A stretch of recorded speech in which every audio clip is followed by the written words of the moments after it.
guys, nandito na kami sa Pulang Tubig Falls.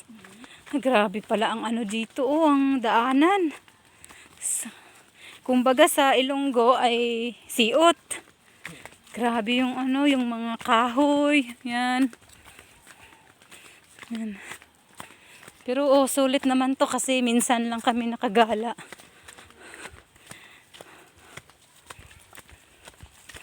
Lapit-lapit na kami.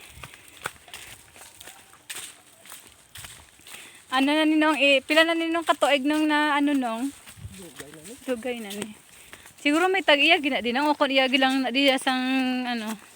So kung naman mga tag-iya din dugta, dahil sa bungol din sila kakapandi sa ano kay may Tag-iya gid. kuan ano sa syudad. Oh, syudad. Kaya mo man gina dapat basta amo ning mga ligwin bilang nga lugar nong. Kunon gid dapat sang syudad kay maano pa nimo.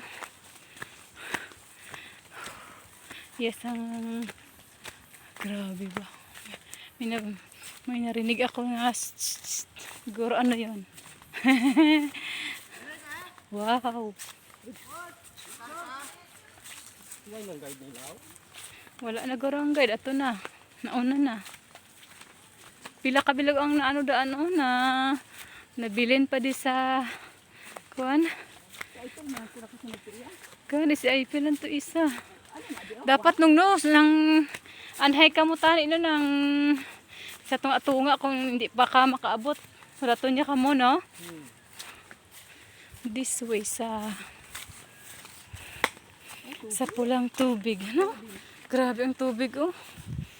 Dami.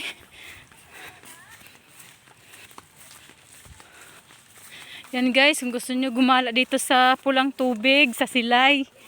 Yan, pwede kayo dito kasi may mga tour guide. Ayan, ang tour guide na ito si Manong. Yan. Yan.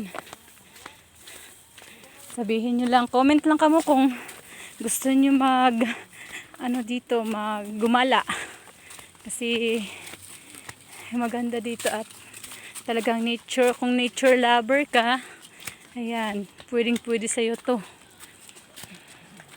Masarap ang hangin at malamig ang tubig. Grabe ang daanan, no? Nako. Mga 1 hour siguro ang lakad namin papunta dito.